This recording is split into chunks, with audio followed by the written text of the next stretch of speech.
So empowerment is very important because of it is one of the important component of good governance. I told you the good governance empowerment ensures participation in this sense. The empowerment is the process which make the people empowered. So participation is possible only ensuring the process of empowerment. So as we know, the participation is the foundation of good governance, and it ensures inclusion of the poor and their concerns. And entire development depends upon proper participation of all classes of people. যদি সমাজের সকল শ্রেণীর মানুষ, সকল বর্ণের মানুষ, সকল গোত্রের মানুষ, সকল মতের মানুষ যদি গভর্নেন্স প্রক্রিয়ায় অংশগ্রহণ না করে, তাহলে সেই গভর্নেন্স কখনোই গুড হবে না, কখনোই গুড হবে না। And it is said that the citizen of the country, people in the society, they are not only the beneficiaries of the development, but they are also the agent of the development. They are part of the development. জনগণকে শুধু জনগণ বসে বসে খাবে না, জনগণকে বসিয়ে বসিয়ে খাওয়িয়ে তো কোনো রাষ্ট্র আসলে উন্নত হয়নি, তাই না? উন্নত মানে হচ্ছে যে জনগণ শুধু সেখান থেকে উপকার ভোগ করবে না, জনগণ কি করবে, তারা ডিউটিস পালন করবে, they want to take part in the mainstream process, that means in the governing process, তাই না? এইগুলো যদি ধারণা করা হয় তাহলেই কিন্তু গুরুত্বটা বের হয়ে যায়। এবং বলা হচ্ছে যে পার্টিসিপেশন ইজ দ্য প্রসেস। তাহলে পার্টিসিপেশনটা কি? আমরা দেখলাম যে পার্টিসিপেশন ছাড়া গুড গভর্নেন্স হয় না। তাহলে পার্টিসিপেশনটা কি? Participation is the process. Participation হচ্ছে একটা প্রক্রিয়া বাই হুইচ পিপুল, বিশেষ করে specially disadvantages classes of people, influence decisions that effect them. বিশেষ করে যারা পিছিয়ে পড়া মানুষ, যারা পিছিয়ে পড়া জনগোষ্ঠী, তারা তাদের উপরে যে সিদ্ধান্তগুলো প্রভাব বিস্তার করে, সেই সিদ্ধান্তের প্রক্রিয়ায় তাদের অংশগ্রহণ, এটাই হচ্ছে যে অংশগ্রহণ, পার্টিসিপেশন বলা হয়। পার্টিসিপেশন হচ্ছে প্রসেস, যেই প্রসেসের মধ্য দিয়ে পিছিয়ে পড়া জনগোষ্ঠী সিদ্ধান্ত প্রক্রিয়া অংশগ্রহণ করে, যেই সিদ্ধান্ত তাদেরকে এফেক্ট করে তাদের জীবনকে। Moreover, empowerment কি? Empowerment is also the process. তাহলে participation also the process, empowerment is also the process. So participation and empowerment very closely related. এবং through the empowerment process, participation can be ensured. এটা মনে রাখবা। তাহলে participation একটা process, empowerment একটা process. Empowerment প্রসেসের মধ্য দিয়েই কিন্তু পার্টিসিপেশন হয়ে যায়। সুতরাং দুটোই কিন্তু প্রসেস এবং দুটির মূল লক্ষ্য কিন্তু এক জায়গায়। তো empowerment is the process that helps people to gain control over their lives. Empowerment হচ্ছে এমন একটি প্রক্রিয়া, যেই প্রক্রিয়ার মধ্য দিয়ে জনগণ তাদের জীবনের উপরে তারা কি করে, নিয়ন্ত্রণ অর্জন করে। তাহলে জনগোষ্ঠী, সাধারণ জনগোষ্ঠী তাদের জীবনের উপরে যে নিয়ন্ত্রণ অর্জন করতে পারা, এটা কি বলা আছে? এম্পাওয়ারমেন্ট। এই যে জীবনের উপরে নিয়ন্ত্রণ অর্জন করা, তার মানে হচ্ছে সে যে তার জীবনের ব্যাপারে সে একটা চাকরি, কোন চাকরি করতে চায়, সে কোন কাজ করতে চায়, সে কোন পেশায় যেতে চায়, সে কোন দিকে তার ক্যারিয়ার ডেভেলপ করতে চায়, সে রাষ্ট্রের কোন প্রক্রিয়ার মধ্যে অংশগ্রহণ করতে চায়। এই যে তার নিজের বিষয়ে সে কিন্তু একটি উপযুক্ত সিদ্ধান্ত নিতে পারে। একটা মানুষের জীবনে কত প্রসঙ্গ আসে, তাই না? একটা মানুষের জীবনে প্রত্যেকটা মুহূর্তে, একেবারে ফ্রম দ্য চাইল্ডহুড, তাই না, একেবারে ছোট বয়স থেকে শুরু করে তার মৃত্যু অবধি, ইভেন মৃত্যুর আগেও মানুষ কিন্তু ওসিয়ত করে যায় যে অমুক জায়গায় আমাকে হচ্ছে তুমি কবরস্থানে আমাকে তুমি করো, তাই না, আমাকে সৎকার, এই যে কথাগুলো বলে যাবেন, তারপরে সেভাবে হয়ে যায়। তো এই যে মানুষের যে একটা ইচ্ছা থাকে, মানুষের অংশগ্রহণের একটি তীব্র বাসনা থাকে, তো এইটা মানুষ যখন করতে পারে, তার নিজের জীবনের ব্যাপারে সে সিদ্ধান্ত নিতে পারে, সে রাষ্ট্রের প্রক্রিয়ার মধ্যে অংশগ্রহণ করতে পারে, তো কখন সে সঠিকভাবে সিদ্ধান্ত গ্রহণ করতে পারবে, কখন সে রাষ্ট্রের এই গভর্নিং প্রসেসের মধ্যে সে ইফেক্টিভলি পার্টিসিপেট করতে পারবে? যখন সে এম্পাওয়ার্ড হবে, যখন সে সামর্থ্যবান হবে, যখন তার মধ্যে পাওয়ারটি তৈরি হবে। তাহলে এম্পাওয়ারমেন্ট কিন্তু একটা গুরুত্বপূর্ণ বিষয়। এম্পাওয়ার যদি না হয় জনগণের যদি এই ক্ষমতায়িত না হয় একটা প্রক্রিয়ার মধ্য দিয়ে, তাহলে সে কিন্তু সিদ্ধান্ত গ্রহণ করতে পারে না তার জীবনের। যদি গ্রহণ করেও সেটা কিন্তু রং হয়ে যাবে। সুতরাং যে যত বেশি পাওয়ার, অর্থাৎ যত বেশি সামর্থ্য অর্জন করবে, সে বেশি তত সুন্দর সিদ্ধান্ত এবং ইফেক্টিভ সিদ্ধান্ত নিতে সমর্থ হবে। সেজন্য সকলের সিদ্ধান্ত সঠিক হয় না, তাই না? সমাজে অনেকে অনেক সিদ্ধান্ত অনেক সময় নেয়, সকলের সিদ্ধান্ত সঠিক হয় না। কার সিদ্ধান্ত সঠিক হয়? যে সর্বাধিক যোগ্য, যে সর্বাধিক সামর্থ্য অর্জনকারী ব্যক্তি। তাহলে এম্পাওয়ারমেন্ট হচ্ছে এমন একটি প্রক্রিয়া, যে প্রক্রিয়ার মধ্য দিয়ে একজন ব্যক্তি তার সামর্থ্য অর্জন করে।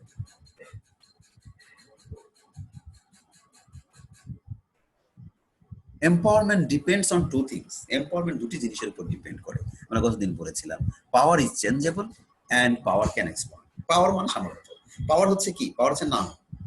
পাওয়ার হচ্ছে নাম, তাই না? পাওয়ার হচ্ছে নাম। তো পাওয়ার ইজ চেঞ্জেবল। শক্তি কি হয়? চেঞ্জ হয়। পাওয়ার ক্যান এক্সপান্ড, পাওয়ার বাড়ে। এই চেঞ্জ মানে পাওয়ার আসলে কমার বিষয় না। পাওয়ার এমন একটি মানে পাওয়ার এমন একটি মানুষের ব্যাপার, যে পাওয়ারটি মানুষের বাড়ে। আর যখন কমতে থাকে তখন তো ডাউনফল। তখন তো জানোই যে ডাউনে যায়, ফলে যায়। ফলে যাওয়া মানে হচ্ছে অসমর্থ হয়ে যায়, সে অযোগ্য হয়ে যায়, সে অসমর্থ হয়ে যায়, সে কোনো কার্যক্রমে অংশগ্রহণ করতে পারে না। That is different thing. But যখন পাওয়ার নিয়ে আমরা এক্সারসাইজ করি, পাওয়ার ইন্ডিকেটস ভেরি পজিটিভ থিং।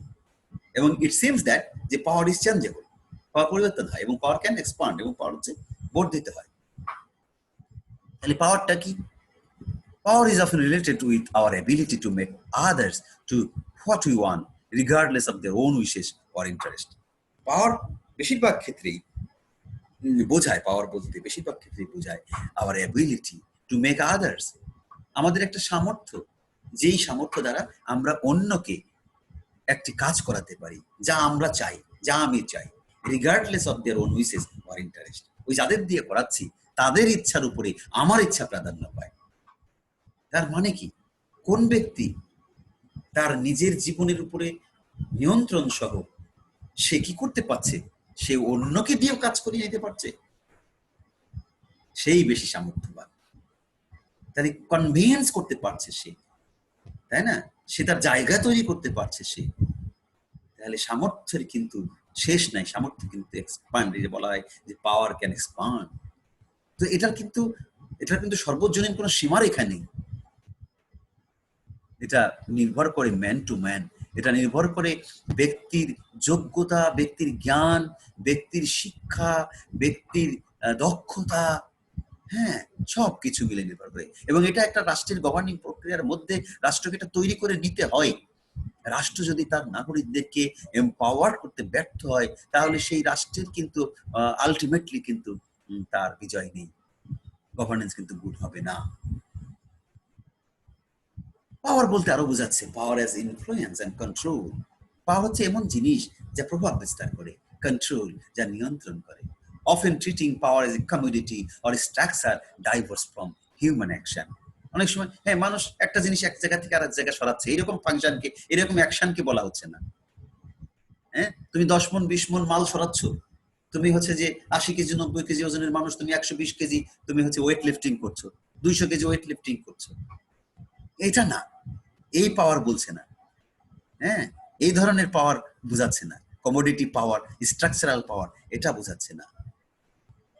পাওয়ার হচ্ছে ইনফ্লুয়েন্স, পাওয়ার হচ্ছে কন্ট্রোল। পাওয়ার বলতে বোঝাচ্ছে ক্যাপাসিটি টু ইমপ্লিমেন্ট, অর্থাৎ কোনো কাজ বাস্তবায়নের যে ক্যাপাসিটি, সামর্থ্য, এটাকে বলা হচ্ছে পাওয়ার। বলছে is broad enough to allow power to mean domination. তাহলে পাওয়ারকে অন্য অন্য শব্দে ব্যবহার করা হয়। ডমিনেশন, যে ডমিনেট করতে পারে, অথরিটি যার কর্তৃত্ব আছে, ইনফ্লুয়েন্স যে প্রভাব বিস্তার করতে পারে, and share power or power with, অথবা কারোর সাথে সে তার শেয়ার করতে পারে, সে অংশীদারিত্ব করতে পারে, সে ভাগ করতে পারে।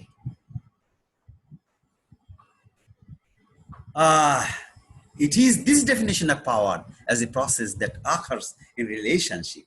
আসলে পাওয়ারটা কিছু না, পাওয়ারটা হচ্ছে একটা সম্পর্ক that gives us the possibility of empowerment, যা আমাদেরকে ক্ষমতায়িত হতে একটি সম্ভাব্যতার দিকে নিয়ে যায়। এটাই হচ্ছে পাওয়ার। তাহলে এম্পাওয়ারমেন্ট কি? Empowerment refers to increasing the spiritual, political, social and economic strength of individuals and communities. Empowerment হচ্ছে কি? Increasing the spiritual. একটা মানুষের কিন্তু অনেক শক্তি থাকে, একটা মানুষের গায়ের শক্তি কিন্তু আমরা পড়ছি না, একটা মানুষের মেধার শক্তি পড়ছি না, অনেক কিছু মিলেই তার হচ্ছে এম্পাওয়ারমেন্ট। যেমন কি বলছে, ইনক্রিজ দ্য স্পিরিচুয়াল, তার মধ্যে একটা আধ্যাত্মিক উন্নয়ন ঘটবে, পলিটিক্যাল, তার মধ্যে একটা রাজনৈতিক চেতনার বিকাশ ঘটবে, সোশ্যাল, সামাজিক রিলেশনসের তোমার বিস্তার ঘটবে, ইকোনমিক স্ট্রেংথ, তার মধ্যে অর্থনৈতিক সামর্থ্য তার মধ্যে জাগ্রত হবে, সে অর্থনৈতিকভাবে স্বাবলম্বী হবে। তারপরে বলছে অফ ইন্ডিভিজুয়ালস এন্ড কমিউনিটিস, এবং এটা শুধু একজন ব্যক্তির না, একজন ব্যক্তি এবং একটি গোষ্ঠী। তাহলে এম্পাওয়ারমেন্টটা কিন্তু শুধু একজন ব্যক্তির সাথে জড়িত নয়, এম্পাওয়ারমেন্ট কিন্তু একটা গোত্রের সাথেও জড়িত, একটা সোসাইটির সাথেও জড়িত, একটা দেশের সাথে জড়িত। তাহলে এম্পাওয়ারমেন্ট শুধু ব্যক্তিকে চালিয়ে দিলে হবে না, empowerment individual level as well as group level as well as community level. Community empowerment বলে, শুধু ব্যক্তি এম্পাওয়ারমেন্ট দিয়ে কিন্তু তুমি রাষ্ট্রকে তুমি পার্টিসিপেশন নিশ্চিত করে গভর্নেন্স গুড করতে পারবে না, যতক্ষণ না তুমি কমিউনিটিকে তুমি সে যে এম্পাওয়ার করবে। তাহলে এম্পাওয়ারমেন্ট কি?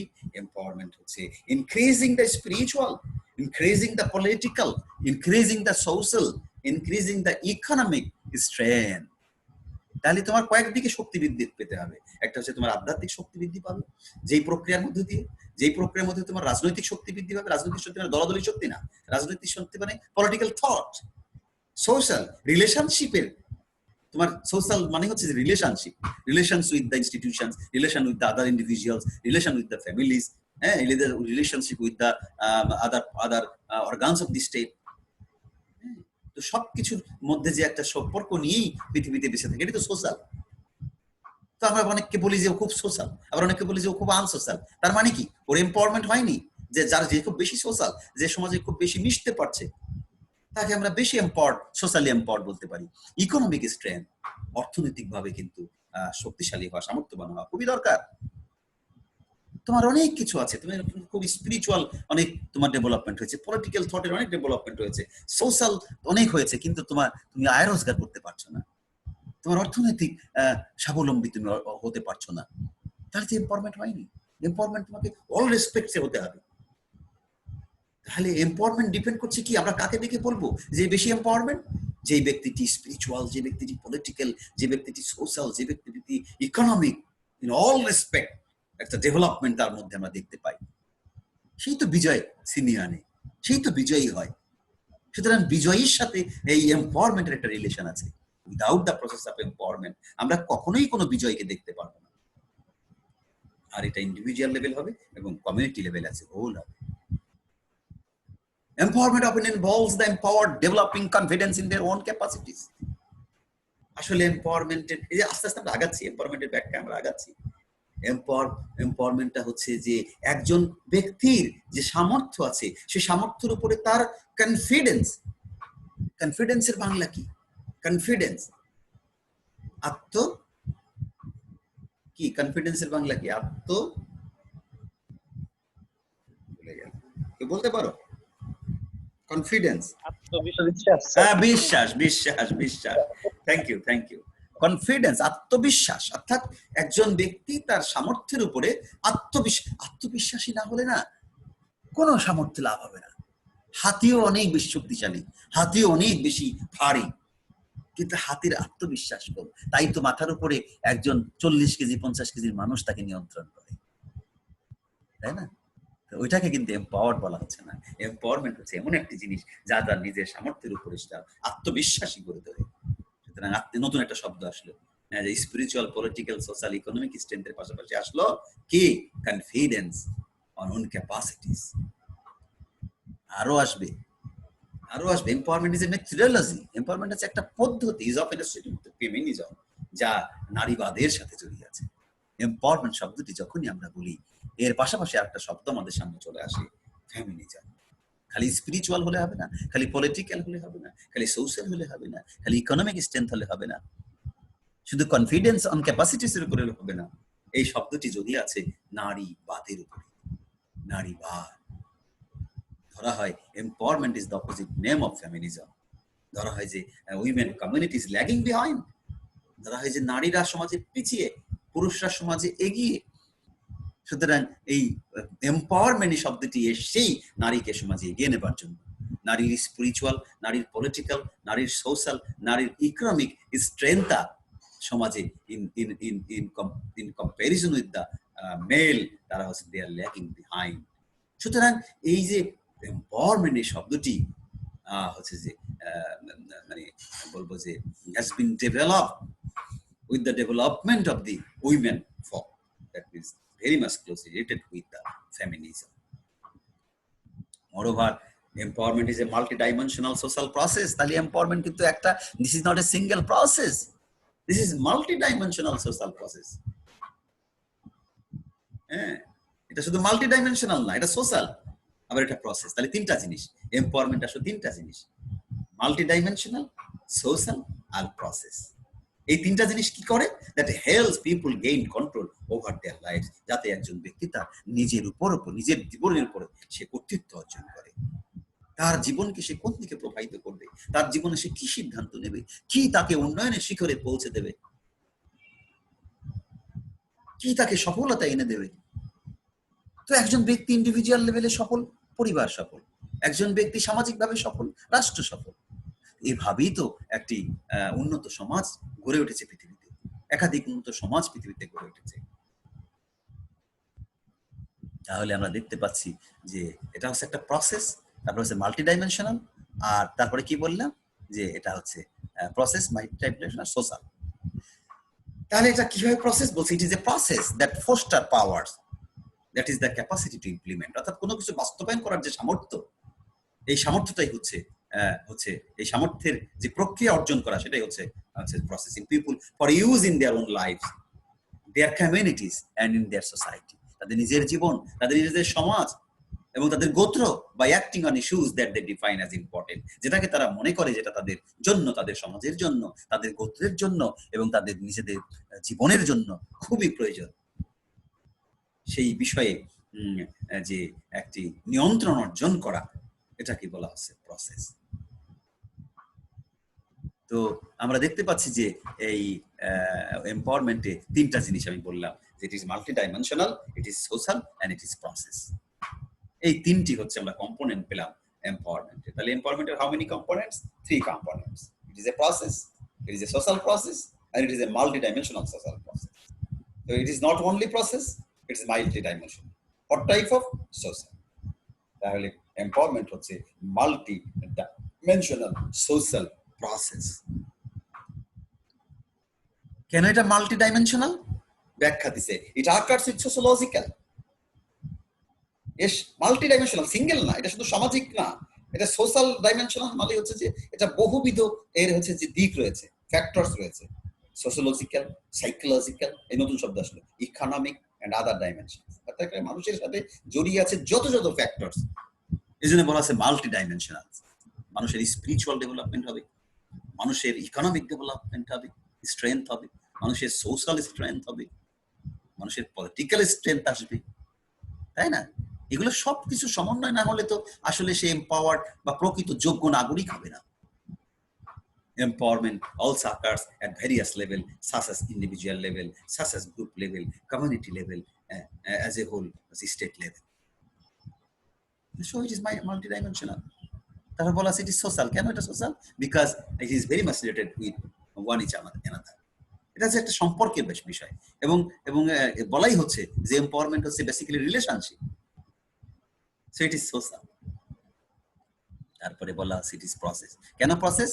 বলা হচ্ছে যে empowerment is a process that is similar to A path. এটা হচ্ছে একটা পথ, এটা হচ্ছে এটা হচ্ছে একটা জার্নি। তাহলে এম্পাওয়ারমেন্টটা কি? এম্পাওয়ারমেন্ট একটা জার্নি, এটা হচ্ছে একটা জার্নি। একটা জার্নিতে বের হয় যেরকম মানুষ ডেস্টিনেশন ধরে যেতে থাকে, এইভাবে ডেস্টিনেশন হচ্ছে উন্নয়ন, ডেস্টিনেশন হচ্ছে গভর্নেন্স, ওই জায়গায় আমাকে পৌঁছাতে হবে। তাহলে যা আমার জন্ম থেকে আমার কর্মজীবন শেষ অবধি আমাকে কিন্তু সেই সমস্ত জায়গায় পৌঁছাতে হবে। One that develops as we work through it, যার মধ্য দিয়ে আমরা উন্নয়নের লক্ষ্যে পৌঁছে যাব, সেই জন্য এটা প্রসেস। তাহলে এম্পাওয়ারমেন্ট হচ্ছে মাল্টি-ডাইমেনশনাল সোশ্যাল প্রসেস। আন্ডারস্ট্যান্ড? আরো আছে এম্পাওয়ারমেন্ট সংজ্ঞা, আরো আছে empowerment is a process through which people gain a momentum to actively participate in different social arenas. একজন মানুষ সমাজে বিভিন্ন রকম ফাংশনস থাকে সমাজে। সমাজ মানে রাষ্ট্র ব্যবস্থা। সমাজ শুধু ওই কয়েকটা বাড়ি মিলে সমাজ না, সমাজ মানে টোটাল কমিউনিটি। Total world. তাহলে একটা মানুষের সমাজে কত ধরনের ফাংশনস থাকে, তাই না?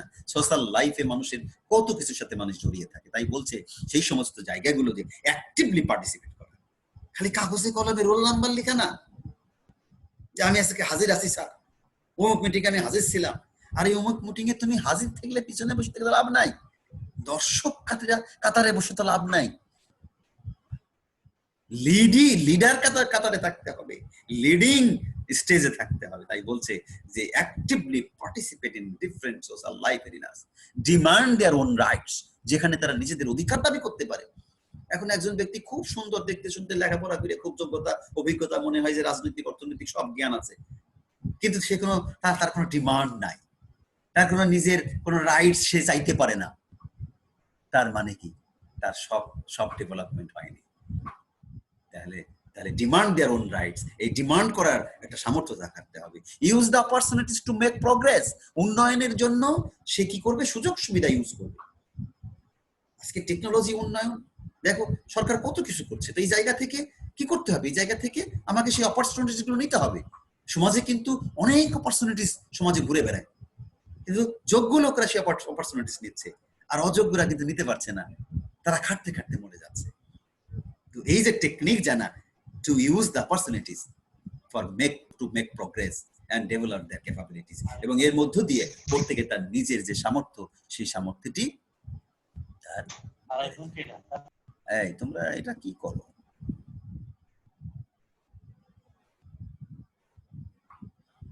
Empowerment means having the right and opportunity to select from among various options.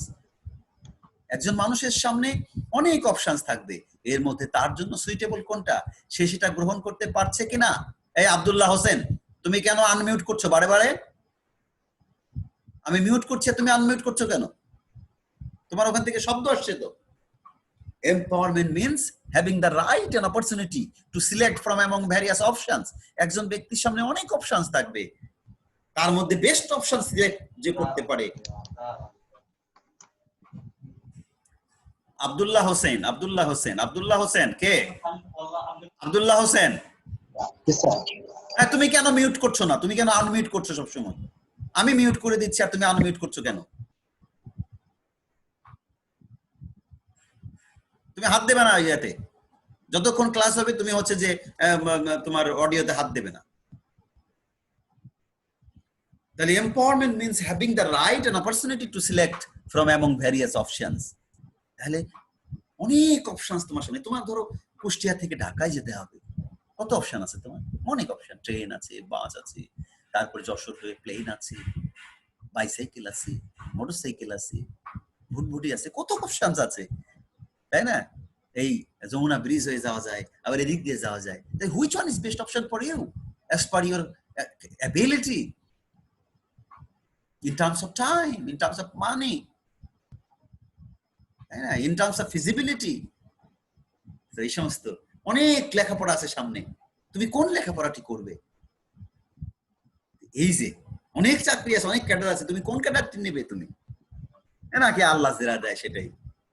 এই ধরনের লোক তো সমাজে দরকার নেই। সমাজে হচ্ছে this type of people are needed in the society who can take option, who can find best option among various alternatives, তাই না? তো এম্পাওয়ারমেন্ট হচ্ছে এমন একটা process through which people can decide how to live. Empowerment হচ্ছে এমন একটি প্রক্রিয়া, যেই প্রক্রিয়ার মধ্য দিয়ে একজন ব্যক্তি, জনগণ সিদ্ধান্ত গ্রহণ করতে পারে কিভাবে সে বেঁচে থাকবে। আর এই বেঁচে থাকা মানে কিন্তু জীবনে বেঁচে থাকা না। এই বেঁচে থাকা মানে শুধু শুধু শুধু হচ্ছে যে দেহের মধ্যে আত্মা নিঃশ্বাস, এটা না। এই জীবন means everything. Life, when you say life, life indicates many things. একজন মানুষের জীবন যখন বলো, তখন একজন মানুষের স্বাস্থ্য, একজন মানুষের শিক্ষা, একজন মানুষের বস্ত্র, একজন মানুষের চাকরি, একজন মানুষের হচ্ছে যে শান্তি শৃঙ্খলা ভাবে বেঁচে থাকা, এরকম কত কত বিষয় আছে। ডেমোক্রেসি, লেজিটিমেসি, বহু কিছু একটা মানুষের সাথে জড়িয়ে থাকে। সেইভাবে দেশে থাকার যে একটি সিদ্ধান্ত গ্রহণের সামর্থ্য, সেটাই হচ্ছে তোমার এম্পাওয়ারমেন্ট।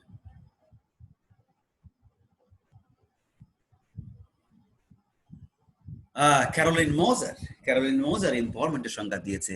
এম্পাওয়ারমেন্ট হচ্ছে ক্যাপাসিটি অফ উইমেন। এই যে এখানে সে টেক্সে এতক্ষণ শুধু জেনারেল বলছিল, এখন এসে ঠেকলো capacity of women to increase their own self reliance. ধরা হয় যে নারীরা পিছিয়ে থাকে, নারীরা ভাবনা চিন্তায়, কাজকর্মে, in terms of politics, in terms of economics, in terms of social, every টার্মসে নারীরা দে আর ল্যাগিং বিহাইন্ড ধরা হয়।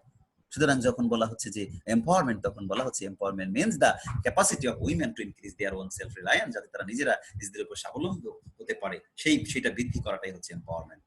ইন্টারনাল স্ট্রেংথ, এবং তাদের মধ্যে যে একটা মানে কি বলবো যে ইন্টারনাল স্ট্রেংথ, অর্থাৎ অভ্যন্তরীণ যে একটি বিকাশ, হ্যাঁ, শক্তি, আত্মিক শক্তি, সেটা বৃদ্ধি পেতে হবে। This is identified as the right to determine our choices in life. জীবনের সিদ্ধান্ত নিতে পারবে, and influence the directions of change, এবং পরিবর্তনে ভূমিকা রাখবে, সমাজ পরিবর্তনে ভূমিকা রাখবে, কার উপর ডিপেন্ডেন্ট হবে না।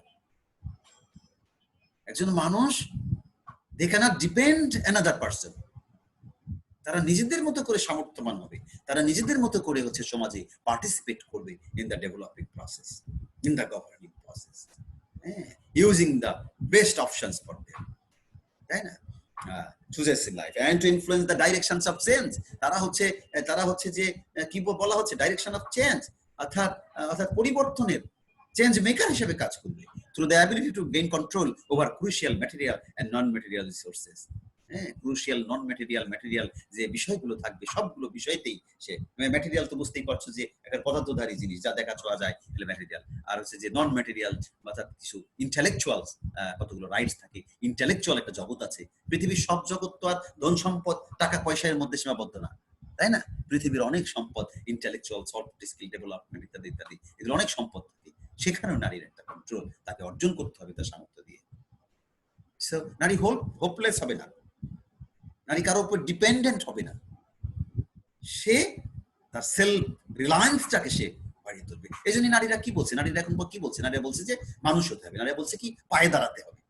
পায়ে তো দাঁড়িয়েই আছে। এই পায়ে দাঁড়ানো মানে স্বামীর পায়ে দাঁড়ানো না, এই পায়ে দাঁড়ানো মানে পিতার পায়ে দাঁড়ানো না, এই পায়ে দাঁড়ানো মানে ভাইয়ের পায়ে দাঁড়ানো না, এই পায়ে দাঁড়ানো মানে হচ্ছে সে নিজের সামর্থ্য দিয়ে, নিজের অভিযোগ্যতা দিয়ে সে সমাজে দাঁড়িয়ে যাবে, সে তার অধিকারটি ভোগ করবে, সে চাকরিটি তার যোগ্যতা দিয়ে ছিনিয়ে নেবে, সে পলিটিক্যাল ফাংশনসে অংশগ্রহণ করবে, সোশ্যাল ফাংশনসে অংশগ্রহণ করবে, ইকোনমিক মানে সামর্থ্য সে অর্জন করবে।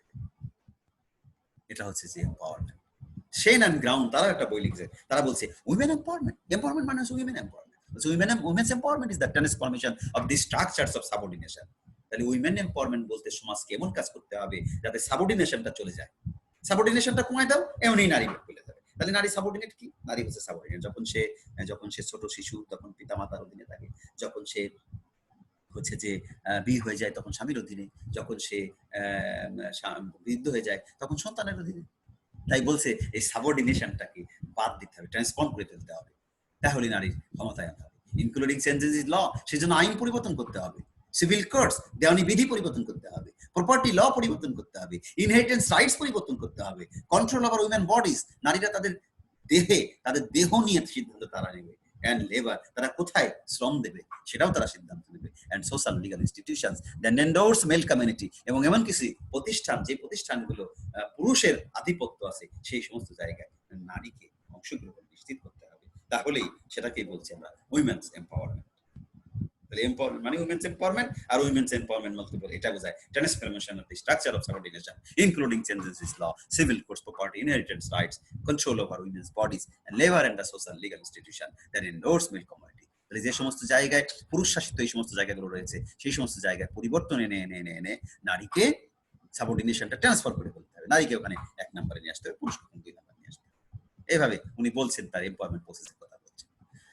এম্পাওয়ারমেন্ট প্রসেস নিয়ে আরো কথাবার্তা আছে। Empowerment is the process of enhancing the capacity of individuals or groups to make choices and to transform those choices into desired actions and outcomes. দেখছেন, এম্পাওয়ারমেন্ট হচ্ছে একটা প্রক্রিয়া যা ক্যাপাসিটিকে এনহ্যান্স করবে ইন্ডিভিজুয়ালসের, গ্রুপসের, টু মেক চয়েস, যাতে তারা চয়েস করতে পারে, পছন্দ করতে পারে, and to transform those choices, এবং সেই চয়েসগুলো ট্রান্সফর্ম করে নিয়ে আসবে নিজে যেটা চায় সেই জায়গায়, এবং আউটকামস বের হয়ে আসবে, তার ফল বের হয়ে আসবে, সে যা চায় এবং ভালো ফল বের হয়ে আসবে।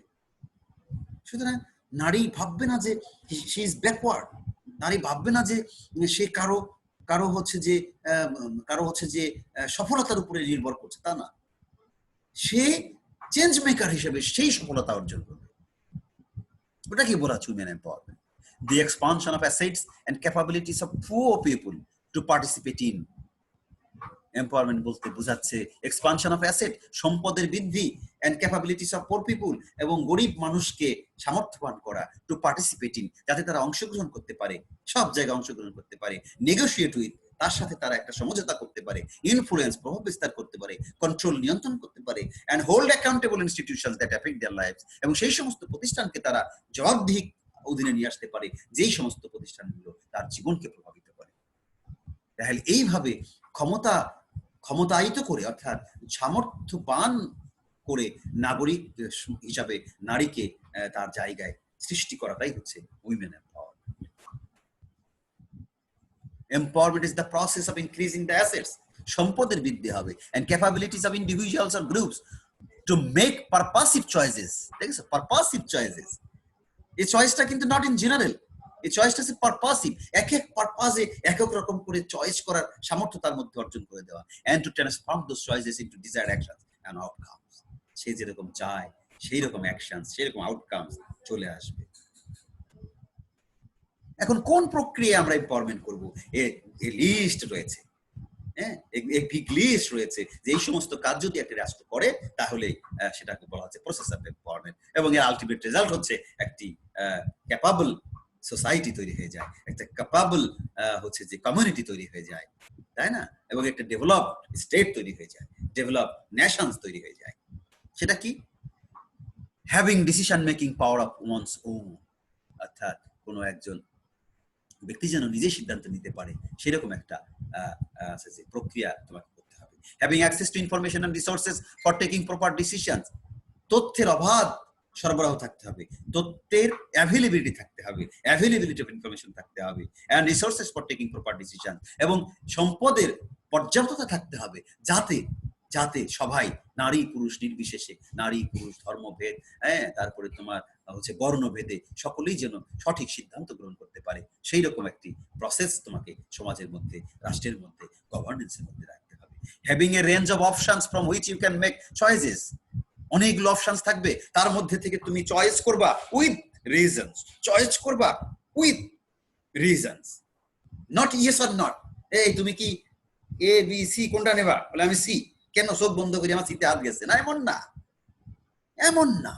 এমসিকিউ এরকম না যে আমি তো জানি না যে কোনটা হবে, আন্দাজে মোটামুটি মনে করলাম যে বিটা হবে, না না, অ্যাক্টিভলি অ্যানালাইসিস করে চুজ করা, হ্যাঁ, I do choose this because of this and this, not just yes or no, either or or, এই সমস্ত না। এই সমস্ত যারা করে, they are not brilliant at all. Empowerment process বলছে ability to exercise assertiveness in collective decision making, যেখানে যৌথভাবে সিদ্ধান্ত হচ্ছে সেখানে কন্ট্রিবিউট করতে হবে ভাই, একটা কালেকটিভ সিদ্ধান্ত হচ্ছে, সেই কালেকটিভ সিদ্ধান্তে যেন তোমার সিদ্ধান্তটা তার মধ্যে ইনফ্লুয়েন্স হয়। তুমি কি ভাবছো 10 জন 20 জন 100 জন 50 জন মানুষ বসছো, একটা সিদ্ধান্ত হচ্ছে, এখন আমি যদি ঠিক আছে আপনারা যা করেন আমি একমত, এরকম লোক আছে অনেক, তার মানে কি? তার মানে কি? তার মানে হচ্ছে তোমার তো সেখানে তোমার অ্যাসার্টিভনেস তুমি এক্সারসাইজ করছো না। Having positive thinking on the ability to make change, এবং তোমার কি হবে, চিন্তার মধ্যে একটা ইতিবাচক চিন্তা চেতনা তৈরি হবে যা তোমার কি করবে, চেঞ্জ উই নিড। আরে এই কথা বলি তো বারাক ওবামা আমেরিকার প্রেসিডেন্ট হয়েছিল, চেঞ্জ উই নিড। পৃথিবী হচ্ছে পরিবর্তনশীল বিশ্ব, এই পরিবর্তনশীল বিশ্বে এই সমাজে আমাদের পরিবর্তন আনতেই হবে। আমাদের পূর্বের প্রথা, পূর্বের নিয়ম, পূর্বের কানুন, হ্যাঁ, এই সমস্ত যদি মেনে চলি তাহলে তো পরিবর্তন আসবে না, তাহলে তো সমাজের উন্নয়ন হবে না। তাহলে যে পজিটিভ থিঙ্ক নিয়ে সমাজকে পরিবর্তন, বদলে দাও পৃথিবী, বদলে দাও জীবন, হ্যাঁ। এই যে এখন আমরা বলছি নিউ ডেজ, মানে নিউ টাইমস বলছি আমরা, তাই না, নিউ নর্মাল লাইফ বলছি। এখন এই করোনার মধ্যে আমরা চেঞ্জ করে ফেলতে চাচ্ছি, হ্যাঁ, আমরা আমাদের হ্যাবিট চেঞ্জ করতে চাচ্ছি, আমরা মনে করছি যে এটাই আমার হচ্ছে যে নিউ নর্মাল লাইফ, হ্যাঁ। ফরগেট অ্যাবাউট মানে life at January, forget about life in 2019 2018। এখন এই 2020-এর আজকে হচ্ছে তোমার জুলাই মাসে এসে অথবা আগামী September, August, September, October, November, December কি হবে আমরা জানি না। এটাকেই মনে করতে হবে নিউ নর্মাল লাইফ, তাই না? তো এই জায়গায় অ্যাবিলিটি অর্জন করে, এবং আমরা করছি। দেখো, আমরা বিকল্প প্রক্রিয়া ক্লাস নিয়ে আমরা মোটামুটি সবকিছু চালিয়ে নিচ্ছি। আর যদি না পারতাম, যারা পারছে না, they are not empowered, they are not able to take decisions, even they are not able to implement anything. এটা বুঝতে হবে। Ability to learn skills for improving one's personal or group power, তার নিজের এবং গোত্রের, গোষ্ঠীর যে শক্তি, যে পাওয়ার, সেই পাওয়ারটাকে ইমপ্রুভ করবে, এবং ইমপ্রুভ করার জন্য সে কি স্কিল শিখবে, সে দক্ষতা অর্জন করবে। সেই দক্ষতা অর্জন করার যে সামর্থ্য, সেটাও কিন্তু এম্পাওয়ারমেন্ট, এবং সেটা করে দিতে হবে রাষ্ট্রকে তার গভর্নেন্স প্রক্রিয়ার মধ্যে। Ability to change others perception by democratic means, তুমি অন্যের ধারণাকে চেঞ্জ করবে কিভাবে? যুক্তি দিয়ে, গণতান্ত্রিক প্রক্রিয়ায়, নট হোমজিক্যালি, নট ইমোশনালি। তাহলে তোমার খুব সামর্থ্য আছে, তুমি খুব মস্তান মানুষ, তোমার খুব শক্তি আছে, 10-20 জন তোমার হচ্ছে গানম্যান আছে, এই কে আমার বিরুদ্ধে কথা বলে রে, ওকে ধরে নিয়ে আয়, সবাই ভয় পায়। This is not empowerment. Empowerment মানে তুমি অন্যের ধারণাকে চেঞ্জ করবে by whom, by which method? বলছে by democratic means. By which means? By democratic means. তারা বলছে involving in the growth process and changes that is never ending and self initiated. শেষ নাই, এই পরিবর্তনের শেষ নাই, এই উন্নয়নের শেষ নাই। এটা চলতেই থাকবে, নেভার এন্ডিং। এবং এটা নিজের মধ্য থেকে আসতে থাকবে, ইচ এন্ড এভরি মোমেন্ট এটা থাকতে থাকবে। এটাই empowerment. Increasing one's positive self image and overcoming stigma. Self image, ব্যক্তি ইমেজটাকে একটা ইতিবাচক জায়গায় নিয়ে যাবে, এবং নিজের মধ্যে যে স্টিগমা থাকে, স্টিগমা মানে হচ্ছে এক ধরনের বাধা, প্রতিবন্ধকতা থাকে, সেটাকে ওভারকাম করবে। তাহলে সেটা empowerment process. Increasing one's ability to discrete thinking to short out rights and wrong. যে ভালো এবং মন্দ বুঝতে পারে না, সেটা এম্পাওয়ার্ড না। যে ভালো এবং মন্দ ডিটারমিন করতে পারে এবং সেইভাবে সিদ্ধান্ত নিতে পারে, দ্যাট ইজ এম্পাওয়ারমেন্ট। তাহলে যারা এই জিনিসগুলো, এই প্রসেসের মধ্যে এসে নিজেকে সামর্থ্যবান তৈরি করতে পারে না, এরকম সমাজে মানুষ আছে, তারাই হচ্ছে মার্জিনালাইজড, তারাই হচ্ছে পিছিয়ে পড়া, এবং তাদের জন্যই আমাদের এম্পাওয়ারমেন্ট প্রসেস। সেই তারা কারা? সেই তারা হচ্ছে হোমলেস, সেই তারা হচ্ছে অ্যালকোহল খায় যারা, তারা হচ্ছে ড্রাগ এডিক্টেড, তারা হচ্ছে গ্যাং মেম্বার্স, তারা হচ্ছে প্রস্টিটিউটস, তারা হচ্ছে প্রিজনার্স, তারা হচ্ছে এইডস পেশেন্টস, তারা হচ্ছে হরাইজন কমিউনিটিস, তারা হচ্ছে অ্যাবরিজিনাল কমিউনিটিস মানে আদিবাসী অর ইন্ডিজিনাস কমিউনিটিস, তারা হচ্ছে ল্যান্ডলেস ফার্মার। দেখো, এরা এরা এরা কেউ গরিব, কেউ বিচ্ছিন্ন, তাই না? কেউ সমাজচ্যুত, কেউ রোগী, কেউ নোংরা পেশায় আছে, কারো ভূমি নাই, অর্থ নেই, বাড়ি নেই, পিছিয়ে আছে। এই যে যারা বিভিন্ন কারণে পিছিয়ে আছে, তারাই হচ্ছে মার্জিনালাইজড। আর এইরকম একটা বড় অংশ যদি সমাজে পিছিয়ে থাকে, অর্ধেক মানুষ, 1/4 মানুষ, 1/3 মানুষ, অর্ধেকের বেশি মানুষ, তাহলে how can you ensure governance? How can you ensure development? Never.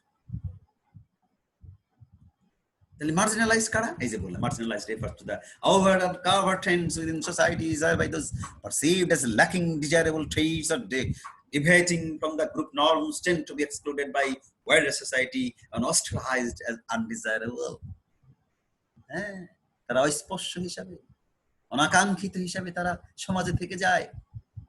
Gang মেম্বারদেরকে কেউ মেইন স্ট্রিমে আনতে চায় না, এইডস পেশেন্টকে কেউ, এইডস পেশেন্ট ক্লাব আলাদা, তাকে কেউ আনতে চায় না। দরিদ্র কৃষক, যার কোনো মানে জমি নেই, ল্যান্ড নেই, ঘর নেই, বাড়ি নেই, তাকে কেউ আদর আপ্যায়ন করে কাছে আনতে চায় না। এরাই হচ্ছে মার্জিনালাইজড।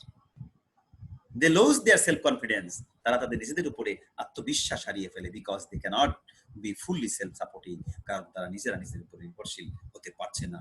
তারা সাপোর্টেড না, মানে ওন সাপোর্টেড না, তারা সামর্থ্যবান না, তাদের অর্থ নেই, তাদের পলিটিক্যাল ডেভেলপমেন্ট হয়নি, তাদের স্পিরিচুয়াল ডেভেলপমেন্ট হয়নি, তাদের স্কিল ডেভেলপ হয়নি, তারা ভালো মন্দ বুঝতে পারে না, তাদের মানসিক পরিবর্তন আসেনি, তাই তারা marginalised. The opportunities denied them also deprived them of the pride of accomplishment which others who have those opportunities can develop for themselves. তাহলে অন্যরা যারা যারা হচ্ছে যে এম্পাওয়ার্ড, তারা অপরচুনিটিস গুলো নিয়ে যাচ্ছে, অন দি আদার হ্যান্ড তাদের ক্ষেত্রে এটা ডিনায়াল হয়ে যাচ্ছে automatically due to lack of proper empowerment process.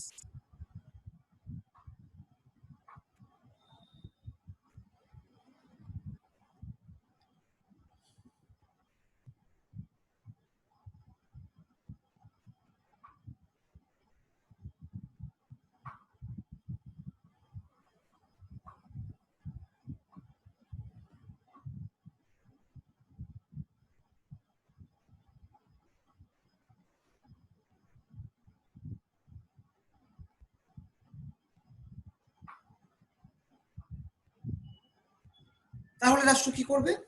তাহলে রাষ্ট্র সকলের জন্যই এমন প্রক্রিয়া নিশ্চিত করবে, এমন প্র্যাকটিস নিশ্চিত করবে, এমন প্রসেস নিশ্চিত করবে যাতে আস্তে আস্তে আস্তে আস্তে ধীরে ধীরে রেসপেক্টিভ অফ এনি ডিসক্রিমিনেশন সকলেই যেন এম্পাওয়ার্ড হয়ে যায়। সেই জন্য 4টি ক্ষেত্র চিহ্নিত হয়েছে গবেষণা করে, যে রাষ্ট্র যদি 4টি ক্ষেত্র রাষ্ট্র অ্যাড্রেস করতে পারে, 4টি ক্ষেত্র যদি নিশ্চিত করতে পারে, তাহলে রাষ্ট্রের সকল individual and group as a whole তারা এম্পাওয়ার্ড হয়ে যাবে, তারা এম্পাওয়ারমেন্ট প্রসেসের মধ্যে চলে আসবে এবং গভর্নিং প্রসেসের মধ্যে তারা পার্টিসিপেট করবে এবং তাদের উন্নত তারা হবে এবং রাষ্ট্র উন্নত হতে বাধ্য হবে। সেই 4টি কি areas of practice? Access to information, inclusion and participation, accountability, local organizational capacity. দুনিয়া সব করবার দরকার নেই, রাষ্ট্রকে 4টি কাজ করতে হবে। অ্যাক্সেস টু ইনফরমেশন, তথ্যের অবাধ, তথ্যই শক্তি, বলা information is power. More information, more power. More information, more effective decision. More information, more accountability. More information, more transparency. Information শুধু দিলে হবে না, ইনফরমেশন অ্যাভেলেবল হতে হবে, ইনফরমেশন অথেন্টিক হতে হবে, ইনফরমেশন টাইমলি হতে হবে, ইনফরমেশন আন্ডারস্ট্যান্ডেবল হতে হবে। এগুলো ট্রান্সপারেন্সি এসে করে। গোপন রাষ্ট্রের সবকিছু গোপন যদি থাকে, রাষ্ট্রের কাঠামোর মধ্যে সবকিছু গোপনে গোপনে গোপনে করবে, তাহলে তো আলটিমেটলি তো এম্পাওয়ারমেন্ট হবে না। তাহলে এই গোপন গোপন ব্যক্তির গোপন গোপন প্রক্রিয়ায় গোপন গোপন সুবিধা অর্জিত হবে। সুতরাং এটাকে ওপেন করতে হবে, ইনক্লুশন এন্ড পার্টিসিপেশন, এবং রাষ্ট্রকে তার গভর্নেন্স প্রক্রিয়ার মধ্যে ওই যে থ্রু দা ডিসেন্ট্রালাইজেশন, তাকে কিন্তু সব জায়গায় যারা পিছিয়ে আছে তাদেরকে প্রয়োজনে কোটা দিতে হবে, পজিটিভ অ্যাকশন নিতে হবে, দিয়ে তাদেরকে ইনক্লুশন করে করতে হবে এবং ইনক্লুশনের মাধ্যমে তারা যাতে পার্টিসিপেট করতে পারে সেই ব্যবস্থা নিশ্চিত করতে হবে। অনেক সময় পার্টিসিপেশনের মধ্য দিয়ে, সবসময় তো ইকুয়ালিটি, তুমি নির্বাচন দিলে, তুমি হচ্ছে যে মেধায় তুমি নেবা, মেধা ওপেন করে দিলে, তাহলে কিছু মানুষ যারা আসলে এই প্রকৃত পক্ষে কম্পিটিশনে জিততে পারবে, কিন্তু অনেক শ্রেণী পিছিয়ে থাকবে, তারা ওইভাবে মেধায় আসতে পারবে না, কিন্তু তাদেরকে নিয়ে আসার প্রয়োজন রয়েছে, কারণ এইভাবে চলতে থাকলে তারা কিয়ামত পর্যন্ত আসতে পারবে না। সে সিস্টেম আছে, পজিটিভ ডিসক্রিমিনেশন সিস্টেম আছে। তারপরে অ্যাকাউন্টেবিলিটি, অর্থাৎ গভর্নেন্স প্রক্রিয়ার মধ্যে এমন একটি লিগাল রিজিম তৈরি করতে হবে যার মধ্য দিয়ে হচ্ছে যে টু আস্ক দ্য কোশ্চেনস, কি করছো তুমি, এটা অবাধ নয়, কি করছো তুমি, এর পেছনে অনেক লোক আছে তোমাকে জিজ্ঞাসা করবার, তুমি কি করছো সেটা জানাতে হবে তোমার নিজের উদ্যোগে। তুমি না জানালে তোমার উপরে লোক আছে, তারা তোমাকে দেখভাল করছে, তুমি না জানালে তোমার খালি উপরে না, তোমার আশেপাশে লোকজন আছে, আশেপাশে অনেক অর্গান আছে, কোর্ট আছে, পার্লামেন্ট আছে, তারা তোমাকে কিন্তু একদম ধরে ফেলবে। এন্ড লোকাল অর্গানাইজেশনাল ক্যাপাসিটি, অর্থাৎ গভর্নেন্স প্রক্রিয়া, রাষ্ট্রের শিক্ষা ব্যবস্থা সহ সমগ্র প্রক্রিয়ার মধ্যে এমন একটি মেকানিজমস আনতে হবে যে মেকানিজমস এর মধ্য দিয়ে মাধ্যমে জনগণ কি করবে, তাদের একটা সাংগঠনিক দক্ষতা, সাংগঠনিক দক্ষতা খুব ইম্পর্টেন্ট থিং, অর্গানাইজেশনাল ক্যাপাসিটি খুব ইম্পর্টেন্ট থিং। যাদের মধ্যে সাংগঠনিক দক্ষতা আছে, যারা অর্গানাইজ করতে পারে, যারা নেতৃত্ব দিতে পারে, তারা বের হয়ে চলে যায় আগে, তাদের সফলতা অনিবার্য। মনে রাখবা, অর্গানাইজিং ক্যাপাসিটি ডেভেলপ করা খুবই ইম্পর্টেন্ট। তোমাদের যদি কোনো পরীক্ষায়, কোনো চাকরি পরীক্ষায় এম্পাওয়ারমেন্ট নিয়ে প্রশ্ন আসবেই। তাহলে এই জিনিসগুলো যদি তুমি মোটামুটি মনে রেখে একটা নোট 10-20 পৃষ্ঠার একটা নোট করে রাখতে পারো, তাহলে যেভাবেই প্রশ্ন আসুক তুমি অন্তত 5-7 পৃষ্ঠা লিখে দিয়ে আসতে পারবা, যা অন্য কেউ পারবে না। এখন এম্পাওয়ারমেন্টের একটা গুরুত্বপূর্ণ জায়গায় আমরা অতিক্রম করছি। অনেকগুলো শব্দ আমরা শিখবো, যে শব্দগুলো এম্পাওয়ারমেন্টের সাথে জড়িয়ে আছে, যে শব্দগুলো গুড গভর্নেন্সের সাথে জড়িয়ে আছে। Empowerment, participation, women rights, women empowerment, good governance, feminism, এগুলো সবই প্রায় কাছাকাছি শব্দ। আমরা একটা শব্দ ব্যবহার করি, জেন্ডার। জেন্ডার কি? Gender refers to the socially constructed roles of and relations between men and women. নারী ও পুরুষের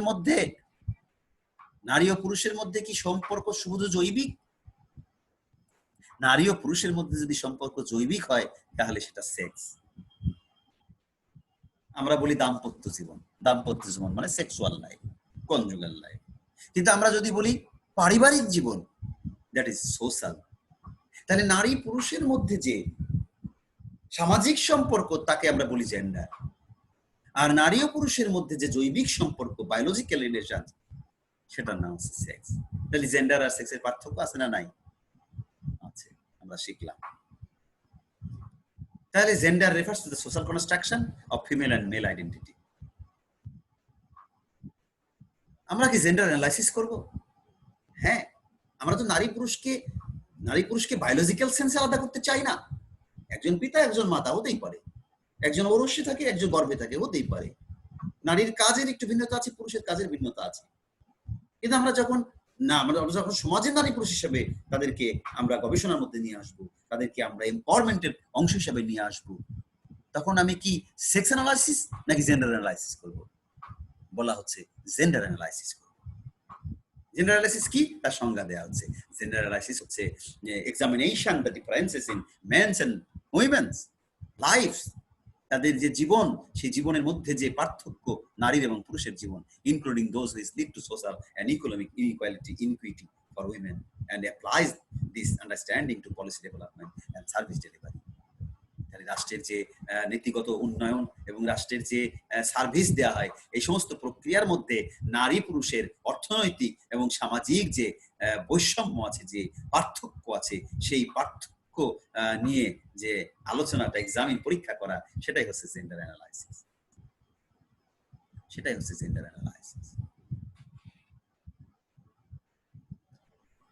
It is concerned with the underlying causes of these inequalities. Gender analysis হচ্ছে আসলে নারী এবং পুরুষের মধ্যে যে বৈষম্য রয়েছে সমাজে, সেই বৈষম্যের বিষয়ে যে এক্সামিন করা, বৈষম্যের বিষয়ে যে গবেষণা করা, বৈষম্যের বিষয়ে যে ফ্যাক্টরস গুলো চিহ্নিত করা, সেগুলো হচ্ছে gender analysis. Gender analysis aims to achieve positive change for women. Gender analysis হচ্ছে তাই যা হচ্ছে নারীর একটি ইতিবাচক পরিবর্তন নিয়ে আসতে পারে সমাজে। Gender analysis হচ্ছে aims to achieve equity rather than equality. Gender analysis equality দিকে যাবে, লক্ষ্য ইকুয়ালিটি, কিন্তু আলটিমেটলি কি করবে? সে অ্যাচিভ করবে ইকুইটি। সমাজে দেখো, হাতের আঙ্গুল কিন্তু 5টা সমান নয়। সুতরাং সমাজ সকল মানুষ সমান নয়।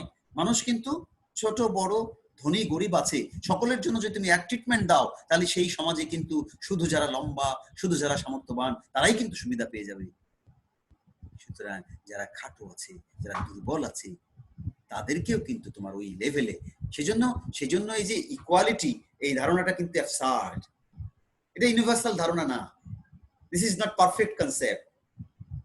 হ্যাঁ, equality is possible only among the equals. দেখো না, স্কুলে যখন ক্রীড়া প্রতিযোগিতা হয়, ক গ্রুপ করে। কেন করে? উচ্চতার নিরিখে গ্রুপ তৈরি করে। সেই গ্রুপের একটা নির্দিষ্ট উচ্চতায় বলে দেয়, এই যে 4 ফিট থেকে 4.5 ফিট এরা হচ্ছে ক গ্রুপ, 4.5 ফিট থেকে 5 ফিট এরা হচ্ছে ক গ্রুপ। এইভাবে ভাগ করে দেয়। কেন? কারণ ওরা যদি দৌড়াদৌড়ি করে, তাহলে ওর মধ্যে ফার্স্ট সেকেন্ড ধরা যাবে। কিন্তু আমি যদি 3 ফিটের সাথে 5 ফিট দৌড়াতে দিই, তাহলে 5 ফিটের পা তো 6 ইঞ্চি এমনি লম্বা আছে, সে তো 2 ফিট লম্বা এমনি পেয়ে যাবে, সেটা এগিয়ে যাবে। তাই বলছে gender analysis aims to achieve equity rather than equality. ইকুয়ালিটির দিকে বেশি নজর না, বরং জেন্ডার অ্যানালাইসিস হচ্ছে ইকুইটির দিকে কনসার্ন করে। না হলে তো এম্পাওয়ারমেন্ট হবে না। জেন্ডার ইকুয়ালিটি কি আর জেন্ডার ইকুইটি কি বলে ফেললাম। নারীকে কেন এম্পাওয়ার করতে হবে? For democracy. একটি গণতান্ত্রিক রাষ্ট্র যদি করতে হয় সেখানে মতামত রাখতে হয়। মতামত কে রাখবে? পুরুষ রাখবে না, মতামত নারী রাখবে। নারী পুরুষ সকলেই মতামত রাখবে। কি প্রক্রিয়া? পলিটিক্যাল, রাজনৈতিক প্রক্রিয়া। সুতরাং ডেমোক্রেসি এবং সোসাইটাল রিলেশনস, হিউম্যান রাইটস, নাগরিক মানবাধিকার অ্যান্ড ইকুয়ালিটি, এবং আলটিমেটলি তুমি যদি ওই সমতার লক্ষ্যে আগাতে চাও তাহলে অবশ্যই নারীকে ইকুয়াল করতে হবে। কারণ ইকুয়াল যদি তুমি না করো, এরপর যদি না করো, তাহলে ইকুয়ালিটি তুমি এনশিওর করতে পারবে না। ফর পভার্টি ইরাডিকেশন, তুমি দারিদ্র্য বিমোচন করতে চাও, খালি পুরুষের দারিদ্র্য বিমোচন করে রাষ্ট্রের দারিদ্র্য বিমোচন হবে না, রাষ্ট্রের নাগরিকদের দারিদ্র্য বিমোচন করতে হবে। আর নাগরিক মানেই হচ্ছে নারী পুরুষ সকলেই, সুতরাং তার এগুলো করতে হবে। আর এর সাথে জড়িয়ে আছে ফেমিনিজম। এই যে নারী কি পিছিয়ে আছে, for democracy, for human rights, for poverty elevation, তাকে এগিয়ে আনতে হবে। এই যে সে পিছিয়ে আছে তাই তাকে এগিয়ে আনতে হবে। এই যে ভাবনা, এই যে দর্শন, এই দর্শনের নামই হচ্ছে ফেমিনিজম। সেই জন্য ফেমিনিজম কথাটি শুনে কেউ আবার ভাইব না জোরে বাবা ফেমিনিজম একটা খারাপ জিনিস। হ্যাঁ, ফেমিনিজম কিন্তু সমাজে অগ্রহণযোগ্য কোনো শব্দ নয়। ফেমিনিজম খুবই ইতিবাচক একটি শব্দ, এবং ফেমিনিজম হচ্ছে সকলেই আমার মনে হয় ফেমিনিস্ট, সকলেই। ইসলামিক ফেমিনিজম আছে, ইসলামে তো নারীর ব্যাপক দিয়েছে, মর্যাদা দিয়েছে। এটা ইসলামিক ফেমিনিজমটা স্ট্রং ফেমিনিজম। যাই হোক, তাছাড়া অন্যান্য ফেমিনিজম আছে, সবই গ্রহণযোগ্য ফেমিনিজম, যে যেভাবে থিওরি দিয়েছে, ফিলোসফি দিয়েছে, সেভাবেই গড়ে উঠেছে। তো ফ্রান্স টার্ম ফেম মিন্স ইজম, মানে ফেন্স মিন্স উইমেন, তার সাথে ইজম যোগ হয়ে ইংরেজি শব্দ হয়েছে ফেমিনিজম। আর এই ফেমিনিজম শব্দটি প্রথম আবিষ্কার করেন ফ্রান্স সোশ্যালিস্ট চ্যারিস ফুয়েরার। চ্যারিস ফুয়েরার প্রথম এই ফেমিনিজম শব্দটি আবিষ্কার করেন। আর হারবার্টিনা ক্লার্ট হচ্ছে ফ্রান্স উইমেন্স সারফেস সোসাইটি যিনি প্রথম এই শব্দটি ব্যবহার করেন। আর এর অনেকগুলো সিনোনিম আছে, উইমেনিজম, উইমেন মুভমেন্ট, ফেমিনিজমে, এগুলো বিভিন্ন বিভিন্ন শব্দ। নাও ফেমিনিজম কি? ফেমিনিজম হচ্ছে it is a movement for social, cultural, political and economic equality of man and women. নারী ও পুরুষের মধ্যে সামাজিক, সাংস্কৃতিক, রাজনৈতিক, অর্থনৈতিক যে সমতা নিয়ে আসা, সেই সমতার যে আন্দোলন, সেটাই হচ্ছে feminism. It is A campaign, এটা হচ্ছে এক ধরনের ক্যাম্পেইন, একটা প্রচার অভিযান এগেইনস্ট জেন্ডার ইনইকুয়ালিটি। যেখানে নারী পুরুষের বৈষম্য আছে, জেন্ডার এই শব্দটা আসছে, কিন্তু সেক্স ইনইকুয়ালিটি বলে নাই, gender inequalities, and it strives for equal rights for women, এবং নারীর জন্য সমান সমতার কথা বলে, সেটাই হচ্ছে feminism. Feminism can be also defined as the right to enough information available for every single woman, সকল ইন্ডিভিজুয়াল নাগরিকের জন্য, মেয়েদের জন্য তথ্যের অবাধ সরবরাহ, so that she can make a choice to live a life, সে তার জীবনে সঠিক সিদ্ধান্ত নিতে পারে, which is non discriminatory, যা হচ্ছে বৈষম্যহীন, and which works within the principles of social, cultural, political and economic equality and independence, এবং যার ভিত্তি হবে সামাজিক, অর্থনৈতিক, সাংস্কৃতিক, রাজনৈতিক সমতা এবং স্বাধীনতার উপরে। Feminism can also be defined as a global phenomenon. এটা এখন কোনো স্থানের মধ্যে সীমাবদ্ধ নয়, এটা কোনো রাষ্ট্রের মধ্যে সীমাবদ্ধ নয়, এটা এখন বৈশ্বিক একটা ব্যাপার, which addresses various issues related to women across the world in a specific manner as applicable to a particular culture or society. ফেমিনিজমের অনেক প্রকার আছে, liberal feminism, socialist Marxist feminism, radical feminism, post modern feminism, eco feminism, cultural feminism, global feminism, existentialist feminism, reformist feminism, cyber feminism, feminism in Islam. দেখো কত feminism আছে, ফেমিনিজমের অন্ত না, এর বাহিরেও আছে, তোমরা পড়াশোনা করবা পেয়ে যাবে, এর বাইরেও আছে, অনেক ফেমিনিজম আছে। সকলেই বিশ্বাস করে যে নারীকে ক্ষমতায়িত করতে হবে, নারী পিছিয়ে আছে, নারীকে এগিয়ে আনতে হবে, এটা সকলে বিশ্বাস করে। কিন্তু রিজনসটা কি আর কি করতে হবে, এটা নিয়েই পার্থক্য। যেমন লিবারাল ফেমিনিজম একরকম বিলিভ করে, সোশ্যালিস্ট ফেমিনিজম অন্যদিকে বিলিভ করে, রেডিক্যাল ফেমিনিজম একদিকে বিলিভ করে, পোস্ট মডার্ন ফেমিনিজম একভাবে বিলিভ করে, ইকো ফেমিনিজম মনে করে যে ইকোলজিক্যাল সিস্টেম, কালচারাল ফেমিনিজম মনে করে যে সংস্কৃতভাবে নারী পিছিয়ে, গ্লোবাল ফেমিনিজম বৈশ্বিক কারণে নারী পিছিয়ে আছে মনে করে, এক্সটেনশিয়ালিস্ট তারা মনে করে যারা নিঃশেষ হয়ে যাচ্ছে, রিফর্মিস্টরা মনে করে সংস্কারের অভাবে হচ্ছে, সাইবার ফেমিনিজম মনে করে যে নারী আধুনিক তথ্য প্রযুক্তি আগাতে পারছে না, ফেমিনিজম এন্ড ইসলাম তাদের দর্শন একটু ভিন্ন আছে, নারী কেন পিছিয়ে আছে। তাই প্রত্যেকটা ফিলোসফির মধ্যে নারী পিছিয়ে পড়ার কারণ এবং প্রতিকার এটা ভিন্ন ভিন্ন থাকার কারণেই ভিন্ন ভিন্ন ফেমিনিজম নাম হয়েছে। লিবারাল ফেমিনিজম কি মনে করে? লিবারাল ফেমিনিজম মনে করে whether should women forward with reason or emotion, নারী কি রিজন যুক্তি দিয়ে অগ্রসর হবে নাকি ইমোশন দিয়ে অগ্রসর হবে প্রশ্ন করছে।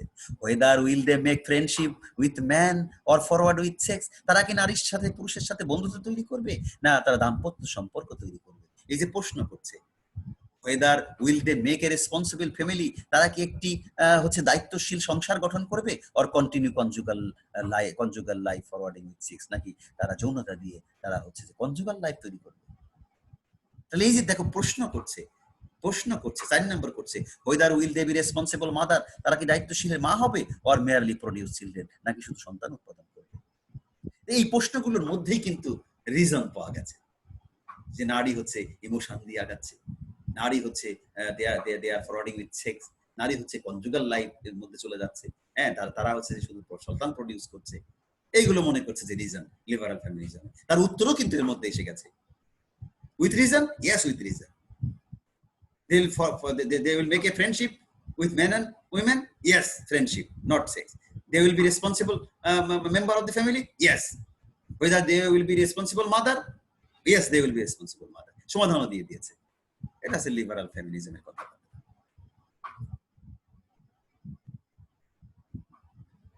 সোশ্যালিস্ট মার্কসিস্ট ফেমিনিজম কি মনে করে?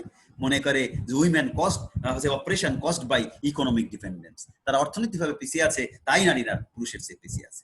Integrate issues of gender and class, unite concepts of patriarchy and capitalism, তারা মনে করে যে পিতৃতান্ত্রিকতা আর যে পুঁজিতন্ত্র এই নারীকে পিছিয়ে দিয়েছে। এটা সোশ্যালিস্ট ফেমিনিজমরা, মার্কসিস্ট ফেমিনিজমরা বিশ্বাস করে। Inferior position of women link to class based capitalistic system and family structure within the system, এই সিস্টেমের মধ্যে, এই পারিবারিক সিস্টেমের মধ্যে নারীরা একটা ক্লাস বেসড পুঁজিবাদী সমাজ ব্যবস্থার মধ্যে তারা জড়িয়ে গেছে এবং তাদের অবস্থানই নিচে, তাদের অবস্থানই সমাজ ব্যবস্থা, পুঁজিবাদী সমাজ ব্যবস্থার মধ্যে পুঁজিতেই নারীরা পিছিয়ে আছে। সুতরাং এই জন্য নারীরা পিছিয়ে আছে, তাদেরকে পুঁজির মধ্যে নিয়ে আসতে হবে, শ্রমের মধ্যে নিয়ে আসতে হবে। সেজন্য বলছে abolition of gender and class are goals where socialism will only occur with the liberation of women, and women liberation will only occur under socialism। বলছে একমাত্র এই সোশ্যালিজম দর্শনের মধ্য দিয়েই, পুঁজিবাদী সমাজ ব্যবস্থা ধ্বংসের মধ্যে দিয়েই, নারীর শ্রমে অংশগ্রহণের মধ্য দিয়েই যে নারী উন্নয়ন সম্ভব। Sexuality is to feminism which works to Marxism. Sexuality is to feminism what works is to Marxism. Sexuality যেমন ফেমিনিজমের সাথে জড়িয়ে আছে আর মার্কসিজমের সাথে জড়িয়ে আছে কাজ। ঠিক আছে, ফেমিনিজম বলতেই আমরা বুঝি যে যেহেতু নারী সেক্সুয়াল তার বায়োলজিক্যাল ডিফারেন্সেস আছে, তাই যে ফেমিনিজম ডেভেলপ করেছে, আর মার্কসিজম ডেভেলপ করেছে ওয়ার্ক, কাজ কাজ কাজ, এভাবে একটা তুলনা করেছে। It needs a specific interpretation to determine the relationship between women and production. নারীকে প্রোডাকশনের সাথে সম্পর্ক করে সংজ্ঞায়িত করতে হবে, তাহলেই নারীর উন্নয়ন সম্ভব। আর রেডিক্যাল ফেমিনিজম কি বলছে? রেডিক্যাল ফেমিনিজম বলছে যে সাইকোলজিক্যালি এন্ড বায়োলজিক্যালি নারীরা পিছিয়ে আছে, সুতরাং তাদের সাইকোলজিক্যাল চেঞ্জ করে ফেলতে হবে, আর বায়োলজিক্যালি তাদেরকে ট্রিট করা যাবে না, তাদেরকে সোশ্যাল জেন্ডার বেস নিয়ে আসতে হবে। পোস্ট মডার্ন ফেমিনিজম বলছে যে নারীরা কেন, তাদের ইনইকুয়ালিটি কেন হচ্ছে? Distribution of power, distribution of পাওয়ারটাই তো ইনইকুয়াল হচ্ছে, ক্ষমতার মধ্যে অংশগ্রহণটাই ইনইকুয়াল হচ্ছে, নারীকে বঞ্চিত করা হচ্ছে, তাই নারীরা পিছিয়ে আছে।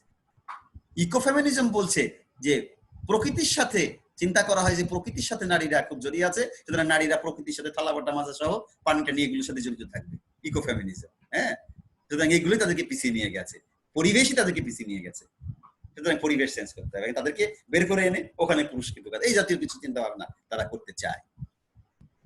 কালচারাল ফেমিনিজম বলছে সাইকোলজিক্যালি এবং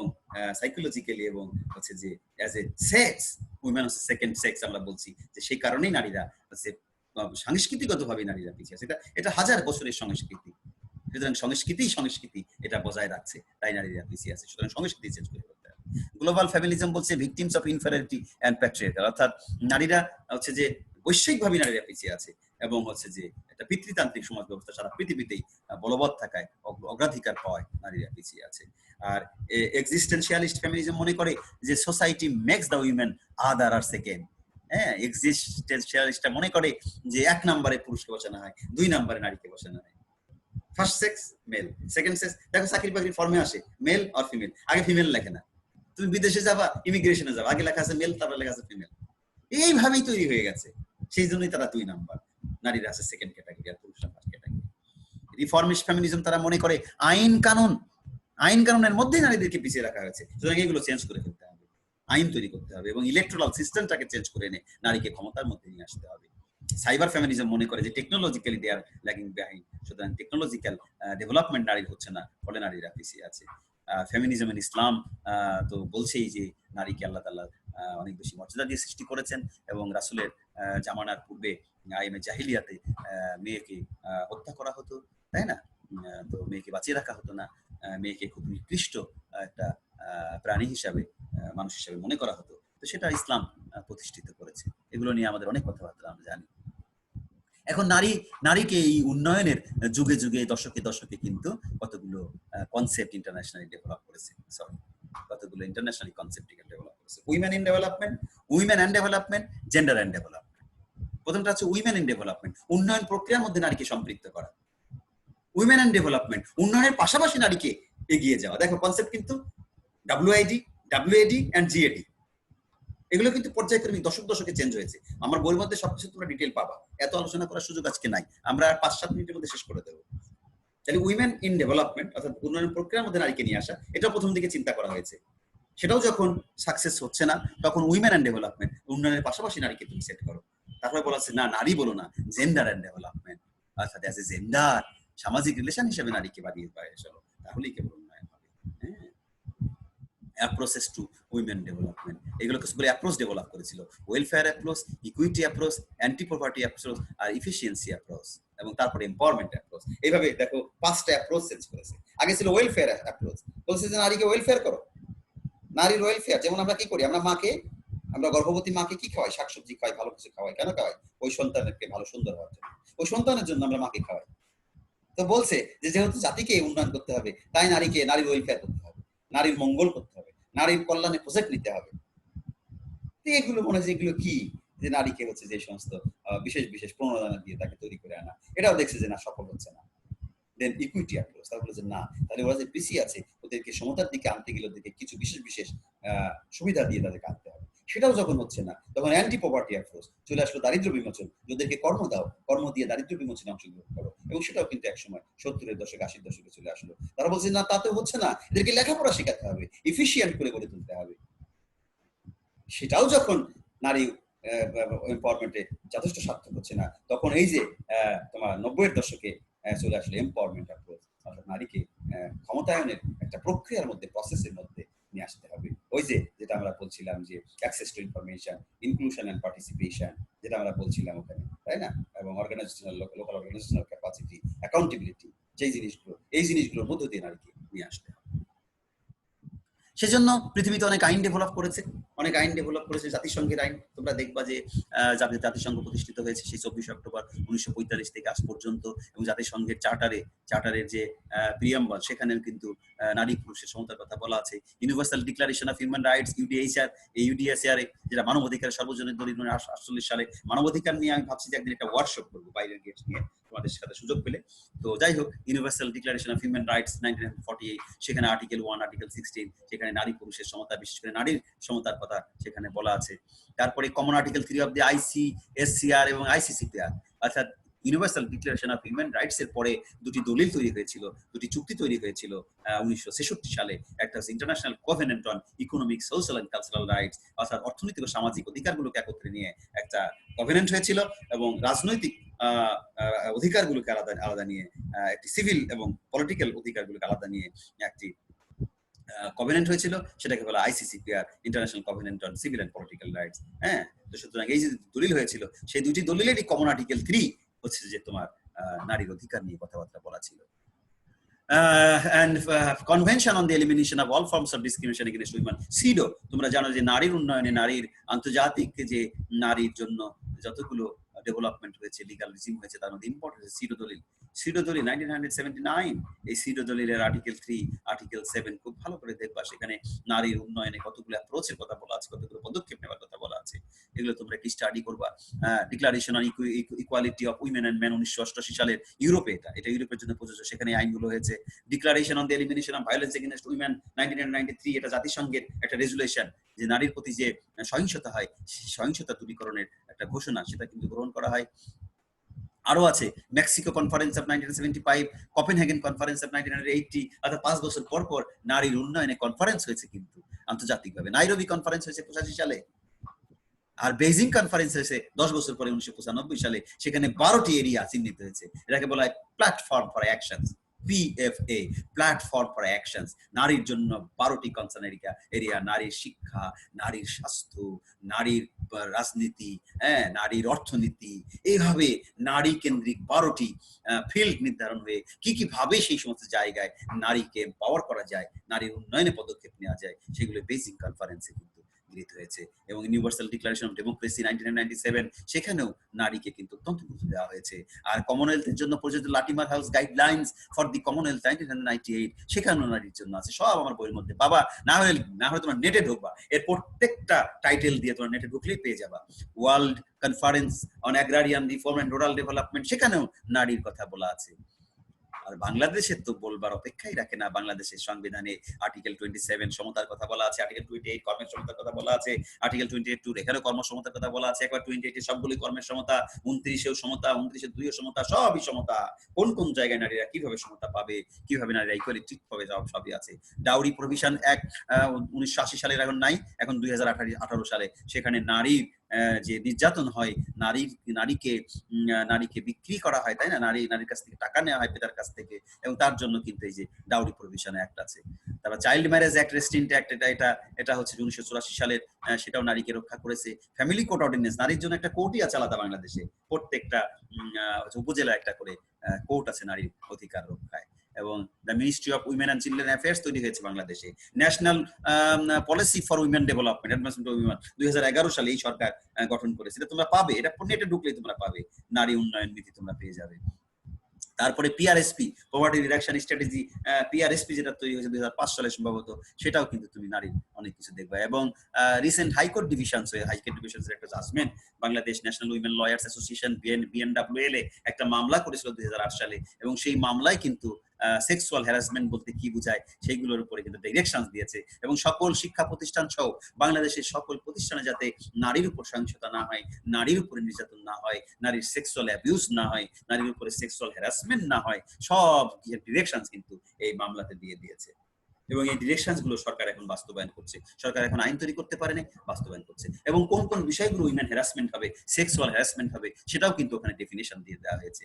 যে নারীকে দেখে কটূক্তি করা, নারীকে দেখে চোখ মারা, নারীকে দেখে বিরূপ অঙ্গভঙ্গি করা, হ্যাঁ, তারপরে বিশেষ জায়গায় বিশেষ হচ্ছে যে ছবি আঁকা, হ্যাঁ, পথে ঘাটে হচ্ছে আজেবাজে কথা বলা, বা তুমি এক জায়গায় কর্ম করতে বসছো, পাশাপাশি টেবিলে বসছো, হ্যাঁ, মাঝে মাঝে হচ্ছে যে আজেবাজে কথা বলতেছো, এগুলো সেক্সুয়াল হ্যারাসমেন্ট, এবং এটা পানিশেবল অফেন্স।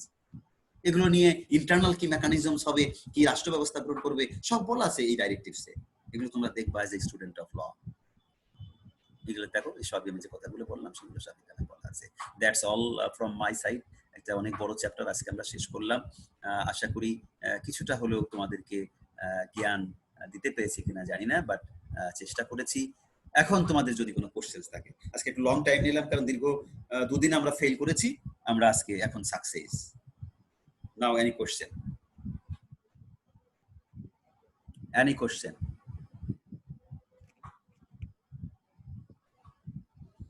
স্যার একটা প্রশ্ন ছিল স্যার। স্যার প্রশ্নটা হচ্ছে যে এই যে নারীর গভর্নমেন্টের ক্ষেত্রে যে আমরা অনেকগুলো আর্টিকেল দেখলাম বা বিভিন্ন কনভেনশন আছে, কনফারেন্স দেখলাম, হ্যাঁ। তো এই স্যার এই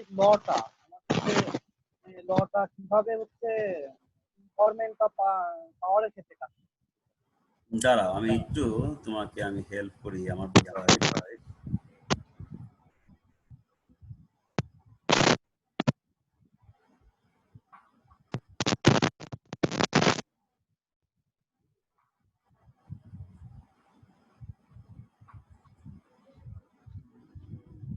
সাউন্ড সিস্টেমে প্রবলেম হচ্ছে মনে হয়।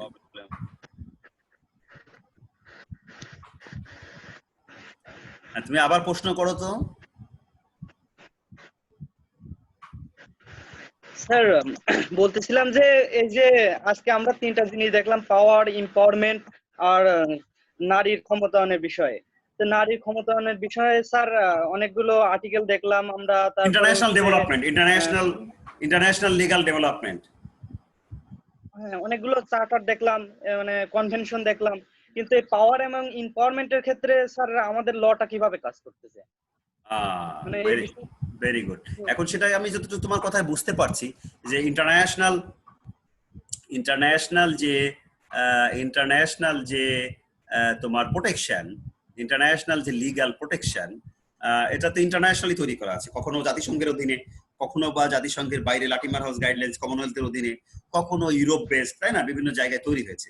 যেগুলো জাতিসংঘ বেস তৈরি হয়েছে সেগুলো তো ইমপ্লিমেন্টেশন প্রসেস, তোমরা ইন্টারন্যাশনাল ল পড়েছো, তোমরা জানো যে এই ধরনের ট্রিটি বেসড, এটা ট্রিটি বেসড ল, তাই না, এগ্রিমেন্ট। তো এই ধরনের এগ্রিমেন্ট গুলো রাষ্ট্রগুলো যখন করে আসে, তখন সেই রাষ্ট্র যখন তার দেশে এসে র্যাটিফাই করে, তখন র্যাটিফাই করা মাত্রই সেই রাষ্ট্র সেটা ইমপ্লিমেন্ট করতে বাধ্য হয়ে যায়। তবে এটা সরাসরি ইমপ্লিমেন্ট হয় না, সেটাকে রাষ্ট্রীয় আইন কাঠামোর মধ্যে নিয়ে আসতে হয়। অর্থাৎ রাষ্ট্র যখন বাইরের কোনো দলিলকে, কোনো কনভেনশনসকে, কোনো ট্রিটিকে সে যখন বাংলাদেশে সে এটাকে র্যাটিফাই করবে, তখন র্যাটিফাই করা মাত্রই কিন্তু যে কোনো ভাবেই ওই ইন্টারন্যাশনাল প্রিন্সিপালস গুলো, প্রভিশনস গুলো কিন্তু বাংলাদেশে অ্যাপ্লাই করা সম্ভব। তারপরেও লিগ্যাল যে মেকানিজমস গুলো আছে, সেই মেকানিজম গুলো, যে কোর্ট মেকানিজমস আনতে চাও, তাহলে কিন্তু অবশ্যই সেটা তোমাকে হচ্ছে যে রাষ্ট্রীয় আইন তৈরি করতে হয়। সেই জন্য স্টেট বাধ্য থাকে যে ইন্টারন্যাশনাল ল অনুসারে রাষ্ট্রে মেকানিজমস তৈরি করা, যার মাধ্যমে এটাকে ইমপ্লিমেন্ট করা যায়। তো সেক্ষেত্রে আমাদের অনেক ইমপ্লিমেন্টেশন হয়েছে। আমাদের নারী নীতি যেটা হয়েছে, নারী নীতি তো রাষ্ট্রের আইন, তাই না, নারী নীতি হচ্ছে যে রাষ্ট্রের আইন, এটা প্রিডিক্টেবল লিগ্যাল ফ্রেমওয়ার্কের অংশ। এবং সেখানে কিন্তু দেখো নারী নীতির মধ্যে সবকিছু, পিআরএসপির মধ্যে সবকিছু, আমাদের সংবিধান নারী অধিকারের ক্ষেত্রে, সমতার ক্ষেত্রে একেবারে পূর্ণাঙ্গ একটি মানে ইন্টারন্যাশনাল মানবাধিকার সবগুলো এলিমেন্ট এখানে আছে। তবে নারীর জন্য যে প্ল্যাটফর্ম অফ অ্যাকশনস, 12টি যে প্ল্যাটফর্ম ফর অ্যাকশন যেটা হয়েছে তোমার বেজিং কনফারেন্সে, সেগুলোকে কি করতে হবে, সেগুলোকে রাষ্ট্রকে ক্যাটাগরিক্যালি, সিউডো যেটা হয়েছে, সিউডো এবং সিডো যেটা হয়েছে, সেটা ক্যাটাগরিক্যালি রাষ্ট্রকে কিন্তু নিশ্চিত করতে হবে। এবং সেক্ষেত্রে আমাদের দেশ কিন্তু সিডো কনভেনশনসের 2-3টে আর্টিকেল কিন্তু এখনো তারা হচ্ছে রিজার্ভেশনে রেখেছে। রিজার্ভেশন মানে হচ্ছে বাংলাদেশের আইন, বাংলাদেশের ধর্মীয় সেন্টিমেন্ট, এগুলোর উপরে সমতা কভার করে না, সম্পত্তির সমতা কভার করে না, এই সমস্ত বিষয়গুলো মাথায় রেখে ওগুলো কিন্তু রিজার্ভেশনে রেখেছে। তো রিজার্ভেশনে রাখলে সেটা কিন্তু সরাসরি ইমপ্লিমেন্ট করা যায় না, বাট রিজার্ভেশনে না থাকলে থ্রু দ্য হাইকোর্ট এটা কিন্তু সম্ভব। ইন্টারন্যাশনাল ল কিন্তু হাইকোর্টে প্রয়োগ করা সম্ভব। আর কেউ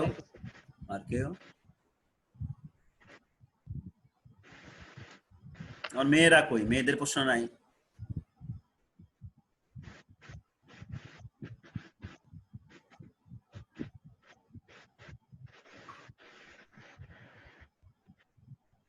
আর কারো প্রশ্ন নাই? স্যার একটা বিষয় ছিল স্যার, সেটা হচ্ছে যে যে আপনার যে ইউটিউব চ্যানেল আছে, মানে আমরা যে ভিডিওগুলো আপলোড হচ্ছে এগুলো আমি অনেকবার ট্রাই করছি, দেখতে পাই না। তো কেন? আপনার ওই চ্যানেলটার আবার আরেকবার যদি আপনি শেয়ার করতেন ফেসবুকে বা আপনার কোনো। না, আমার কিছু কিছু জিনিস হচ্ছে যে আনলিস্টেড করা। আনলিস্টেড মানে আমি যাদেরকে ওটা সরবরাহ করব তারাই দেখতে পারবা, তারা আমার চ্যানেলে ঢুকে পাবলিক না হওয়া পড়লে দেখতে পারবা না। সেটা আমি যে লিঙ্কটা তোমাদেরকে দিয়ে দেই তোমাদের গ্রুপে, ওটাই কেবল তোমরা দেখতে পারবা, পাবলিক সব করি না। স্যার আজকে একবার ক্লাস শেষে লিংকটা একটু দিয়েন স্যার। কোনটার? মানে আজকে যে ভিডিওটা বা এর আগে ক্লাসটা। আগের সবই তো আছে, তুমি হচ্ছে যে গ্রুপে একটু খুঁজতে থাকবা, উপরের দিকে যাবা, কয়টা ক্লাস হয়েছে পেয়ে যাবা তো। কেন দেখা যায় তো? হ্যাঁ, আন্দাজে কথাটা বলার দরকার, কথাটা বলতেছে কাম না করে। আজান নামাজ পড়ে আসলাম। মেয়েদের কোনো কথা নাই, মেয়েরা খুব খুশি। হ্যাঁ, থ্যাংক ইউ। তোমাদের কি কাজে লাগবে? এমপাওয়ারমেন্ট চ্যাপ্টারটা কাজে লাগবে? জি স্যার, অবশ্যই আমাদের কাজে লাগবে। আজকে কি তো কাজে? খালি পরীক্ষার কাজে লাগবে না নিজের না না কাজে স্যার, লাগবে? না না স্যার, পরীক্ষার কাজে লাগবে না, আমাদের সব ক্ষেত্রেই কাজে লাগবে। নিজের কাজে বেশি আর লাগবে, জি স্যার। নিজের কাজে বেশি লাগবে। নিজের কাজে ভাবতে থাকো, আর ভাবতে থাকো। আজকে ক্লাসটা স্যার উপভোগ করেছি, মানে আমাদের ফেমিনিজম মানে এই ব্যাপারের জন্য আজকে ক্লাসটা ভালো লেগেছে স্যার খুব বেশি। বাহ বাহ বাহ। কে বলতেছো কথা? স্যার আমি সাদিয়া বলছি। সাদিয়া, মুখে কি আহ, তোমার আছে, মাস্ক আচ্ছা, আছে? না স্যার, ওটা হচ্ছে লিমা। লিমা হয়তো কোথাও বাইরে গেছে স্যার, আমার ভিডিও অন করা নেই। ও, ভিডিও অন করা নেই, তাই না? তাহলে আমরা এখন লিমাকে দেখছি না, জি স্যার। তাহলে তোমার ভিডিও নাই, তাই তো? আচ্ছা, গুড। আমরা তাসমিমকে দেখছিলাম, তাসমিম। তো তোমরা ভালো থেকো। আই স্যার একটা উইশ কোয়েশ্চেন ছিল। ইউ। হ্যাঁ, কে? স্যার মিজানুর রহমান। হ্যাঁ, বলো। স্যার বিষয় হচ্ছে যে মানে ইন্টারন্যাশনাল ল দিয়ে কি এগুলো মানে এমপাওয়ারমেন্টটা ইনফোর্স করা কি পসিবল স্যার? আমি দেখেছি স্যার একটা এখানে একটা মানে রিলেটেড একটা বিষয় দেখেছি যে আসলে ইন্টারন্যাশনাল লটা আসলে যারা বিশ্বের ক্ষমতাধর রাষ্ট্রগুলো আছে তারা কিন্তু স্যার ওইভাবে মান্য করে না। যেমন আমরা দেখেছিলাম যে মানে ইরান এবং জাতিসংঘের স্থায়ী 5 সদস্য প্লাস জার্মানি 6টা কান্ট্রি মিলে একটা পরমাণু বিষয় নিয়ে একটা চুক্তি হয়েছিল 2015 সালে।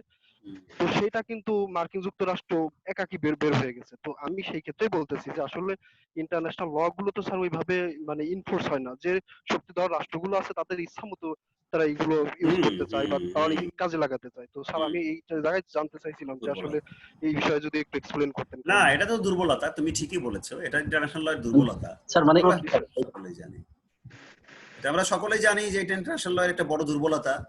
এই দুর্বলতা এই ক্ষেত্রেও আছে, তবে নারী অধিকারের ক্ষেত্রে বা মানবাধিকারের ক্ষেত্রে এখানে খুব একটা বাধা প্রতিবন্ধকতা নাই।